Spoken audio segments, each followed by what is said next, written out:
జగిత్యాల జిల్లా బీర్పూర్ మండలంలో మాజీ మంత్రి జీవన్ రెడ్డి సమావేశం. ఈ సందర్భంగా మాట్లాడుతూ బీర్పూర్ ధర్మపురి మండలాలకు సాగు మరియు తాగునీటి అవసరాలను ఈ ప్రాజెక్టు తీరుస్తుంది.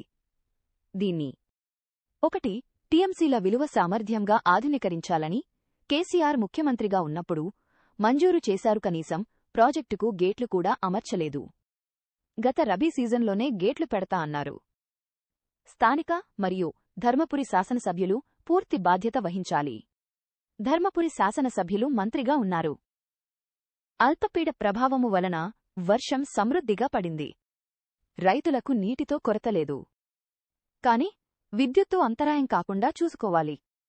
విత్తనాలు మరియు యూరియా కూడా రైతులకు అందుబాటులో తేవాలి. DAP 600 రూపాయలు ఎక్కువ ధర పెట్టి బ్లాక్లో కొనుగోలు చేయాల్సి వస్తుంది. రాష్ట్ర వ్యవసాయ శాఖ మంత్రికి ముందుచూపు కొరవడింది. ఇప్పుడు కేంద్ర వ్యవసాయ శాఖ మంత్రి నీ DAP అదనంగా కావాలని అడుగుతున్నారు. సమస్య ఉత్పన్నం కాకుండా వీళ్ళ గతంలో ఏదైతుందో కేసీఆర్ గారు ముఖ్యమంత్రి ఉన్నప్పుడు 24 గంటల విద్యుత్ మీరు అందింపజేశారు. అంతరాయం లేకుండా విద్యుత్ సౌకర్యం కల్పింప చేయండి. నెంబర్ 1. రెండోది, వీళ్ళ రసాయనిక ఎరువుల కొరత లేకుండా, అది అడుగు మందే కానీ యూరియా కానీ ఏదన్నా కానీ కొరత లేకుంటే ఏదైతుందో రైతులకు అందుబాటు తెచ్చేటువంటి ఒక బాధ్యత మీ మీద ఉంటుందని చెప్పండి. ఈ రెండింటికి తోడు మళ్ళీ భూగర్భ జల మట్టం కొనసాగడానికి కొరకు ఏదైతుందో రోలవాగు ప్రాజెక్టు మీరు గేట్లు తక్షణమే దానికి అమర్చండి. అమర్చినట్టయితే ఏదైతున్నదో ఇలా మనకు ఇప్పటికే ఇంకేదన్నా రాబోయే కాలం లోపల మళ్ళీ ఇటువంటి ఒక వర్షాలు ఏమైనా వచ్చినట్టయితే అందులో నీరు నిల్వ చేసుకునేటువంటి అవకాశం వస్తుంది.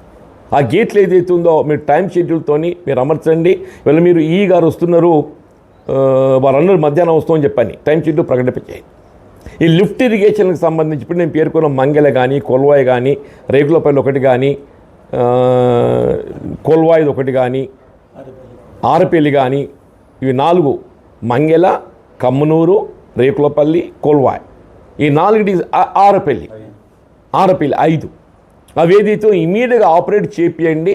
మరి ఆపరేట్ చేయకుండా రైతులు ఏదైతుందో ఉద్యమించే పరిస్థితి ఏర్పడదానికి మీరే బాధ్యత వహించాల్సి వస్తుంది. ఇలా వాస్తవంగా ఇదంతా ప్రభుత్వ బాధ్యత. రేవంత్ రెడ్డి నిర్లక్ష్యం చేసినా కానీ ఇవాళ ఏదైతుందో దేవుడు కరుణించి ఇలా కాలం ఏదైతుందో ఇది అల్పపీడనమైన కానీ రైతుకు సహకరించింది, కొంత ఆశ పుట్టిందని చెప్పంటారు. దాన్ని ఏదైతే ప్రభుత్వం మీ బాధ్యత నిర్వర్తించండి చెప్పని డిమాండ్ చేస్తారు.